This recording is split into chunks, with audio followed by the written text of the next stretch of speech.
Herkese selam sevgili et severler. Bugün sizlerle birlikte bir kuzunun kollarından butlarına, pirzolasından döş filesine ve gerdanına kadar her bir parçasını mangallık hale getireceğiz. Evet, yanlış duymadınız. Bütün bir kuzuyu baştan sona en lezzetli mangal ziyafetleri için hazırlayacağız. İster pirzola, ister külbastı, ister şiş, ister biftek, ister küşleme. Mangalda hayal ettiğiniz her lezzet bu videoda saklı. Adım adım, dikkatle izlemenizi rica ediyorum. Çünkü size söz veriyorum, hiçbir kasaplık bilginiz olmasa bile, bu videonun sonunda kendi evinizde bütün bir kuzuyu mangallık olarak parçalara ayırabileceksiniz. Hazırsanız, mangal keyfinin sırlarını aralamaya başlıyoruz. Kanalımıza abone olmayı, videomuzu beğenmeyi ve gelecek videolarımızı kaçırmamak için bildirimleri açmayı unutmayın. İlk olarak, kuzuya dokunuşlarımıza kollarından, butlarından ve gerdanından başlayarak ana bölümlerini ayırıyoruz. Sağlıklı et damgası gibi mühürleri ve zarları üstünden alıyoruz. Arkadaşlar, videoyu çok fazla kesip biçip hızlandırmak istemiyorum, özellikle bütün detayları izleyebilmeniz için.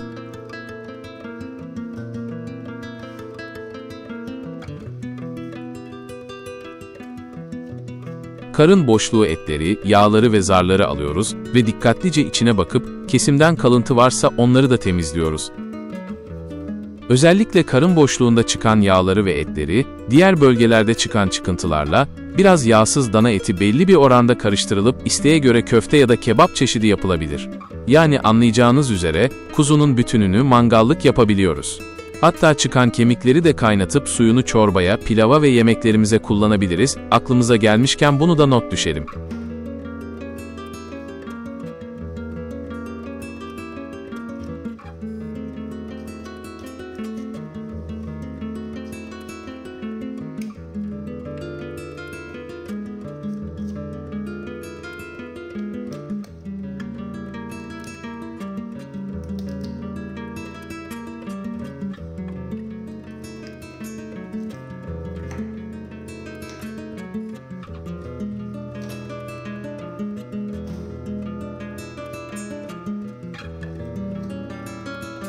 Butları bıçak yardımıyla ikiye ayırıyoruz. Hem kaval hem de leğen kemiklerinden sıyırıp çıkararak butları tamamen kemiksiz hale getiriyoruz, her iki butu da.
Her iki kolu da aynı şekilde kemiksiz yapıyoruz.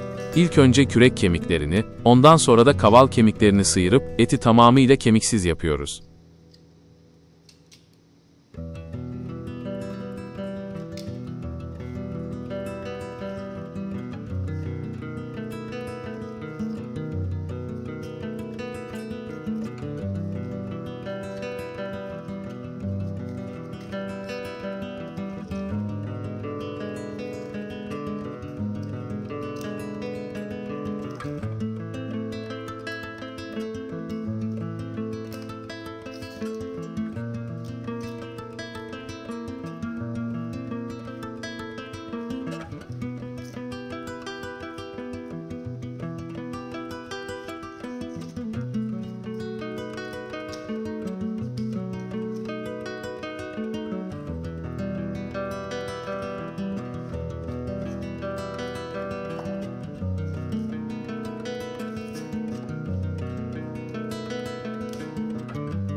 Gerdanı kemiksiz hale getirme işlemi gerçekten de ustalık ve doğru ekipman gerektirir.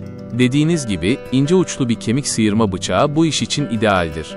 Bu bıçaklar, kemiklere yakın çalışarak etin ziyan olmasını engeller ve gerdanı tamamen kemiksiz hale getirmenizi sağlar.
Kuzu böbrekleri mangala hazırlanıyor.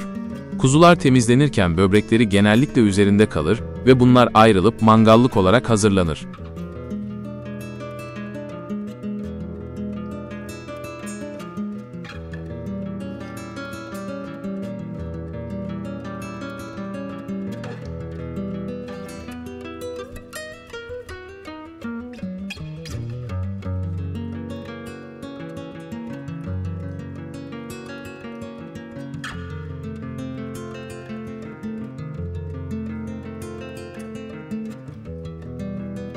Şimdi sıra geldi fileto, yani sırt kısmını kafesten ayırma.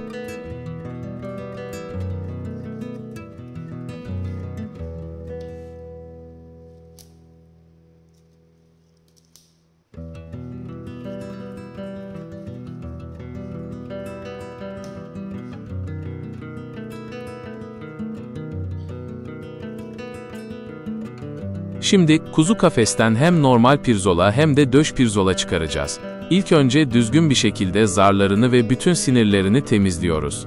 Ondan sonra satıra ihtiyacımız olacak. Satırla bütün kemiklerini ayırıyoruz.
Şimdi bu kafeste iki çeşit pirzola var. Birincisi normal pirzola, ikincisi ise döş pirzola. Sağda gördüğünüz döş pirzola, soldaki ise normal pirzola.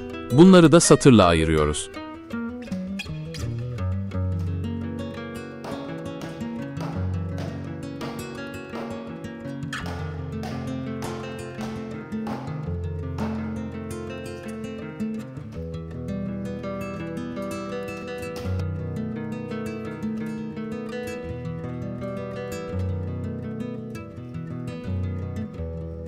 Döş pirzolanın temizlenmesi gereken bazı yağlı kıkırdak kemikleri var. Onları da dikkatli bir şekilde aynı videodaki gibi temizleyebilirsiniz.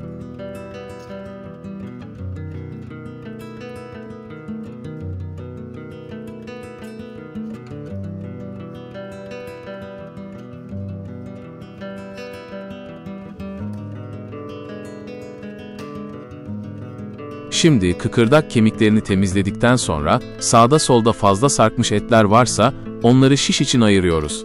Döş pirzola üzerine de daha iyi pişmesi için uzunlamasına 2 çizik atıyoruz.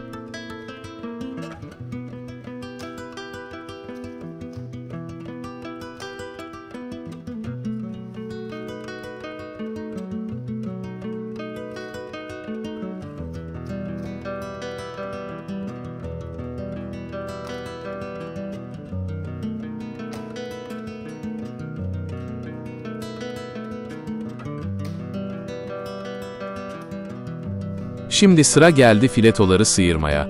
Hem burada beyti ve küşleme gibi ürünler yapacağız. Genellikle buradan 2 küşleme bir de beyti çıkar ama biz bugün bu videomuzda beyti yapmayacağız. Filetoyu aynı şekilde mangallık olarak kullanacağız.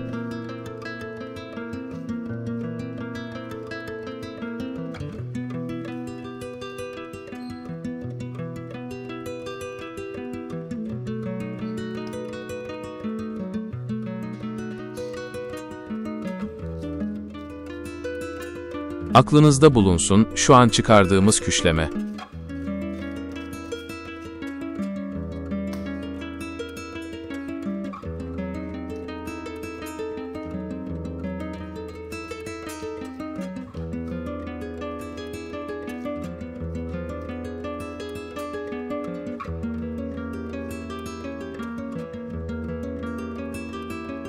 Şu an filetonun beyti olacak kısmını sıyırıyoruz.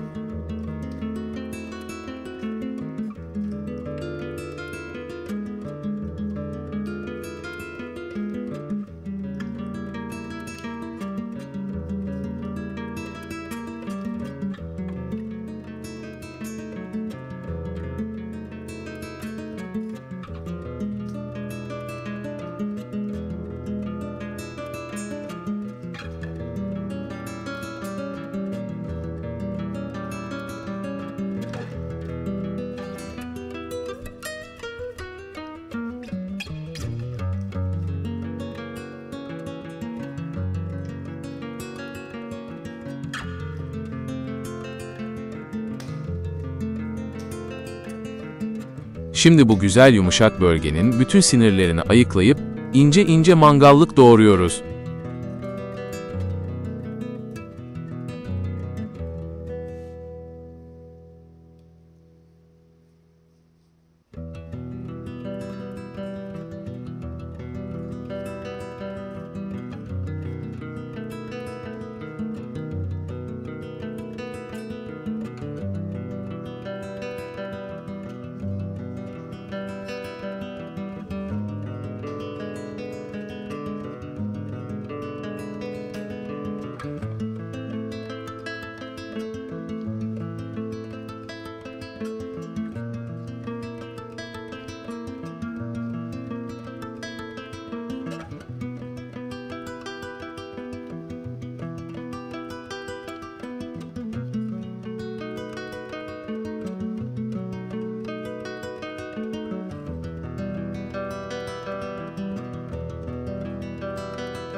Şimdi sıra geldi normal pirzolayı kalem kalem doğramaya.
Döş pirzolayı da doğruyoruz.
Kuzu kollarını şimdi sıyırdık.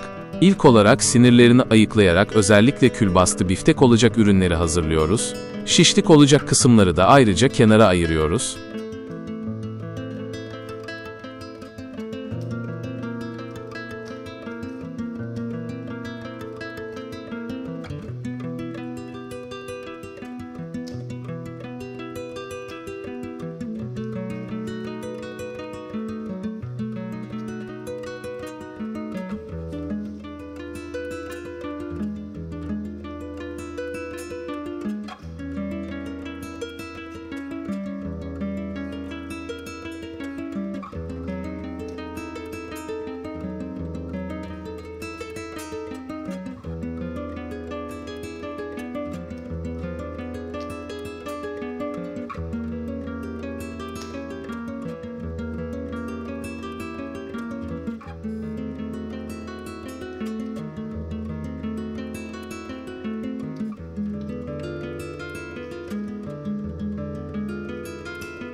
Aynı şekilde, butları da külbastı biftek olacak yerleri külbastı biftek, şişlik olacak yerleri de aynı şekilde şişlik olarak ayarlıyoruz.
Sıra geldi kemiksiz yaptığımız gerdana. Kemiksiz yaptığımız gerdanı biliyorsunuz, gerdan biraz sinirli olur. Sinirlerini iyice ayıklıyoruz. Ayıkladıktan sonra şişlik olarak doğruyoruz. Siz tercih ederseniz daha yumuşak olması için bu etleri marine edebilirsiniz.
Aynı şekilde but kol gibi diğer bölgelerde çıkardığımız şişlikleri doğruyoruz.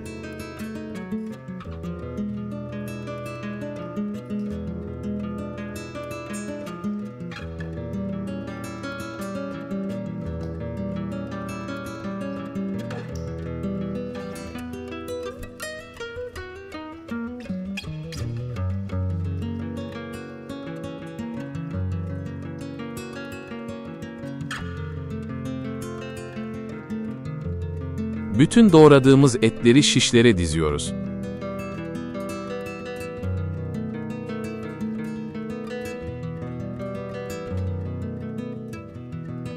Evet arkadaşlar, bütün kuzuyu bu şekilde mangallık yapabilirsiniz. Videoyu dikkatli bir şekilde izleyerek hem de aldığınız kuzuyu kasap ihtiyacı duymadan istediğiniz gibi doğrayıp parçalayabilirsiniz. Bu tarz videolar için kanalımıza abone olmayı, videolarınızı beğenmeyi, gelecek olan videolarımızı kaçırmamak için bildirim zilini aktif etmeyi unutmayın. Bir sonraki videoda görüşmek üzere, hoşça kalın.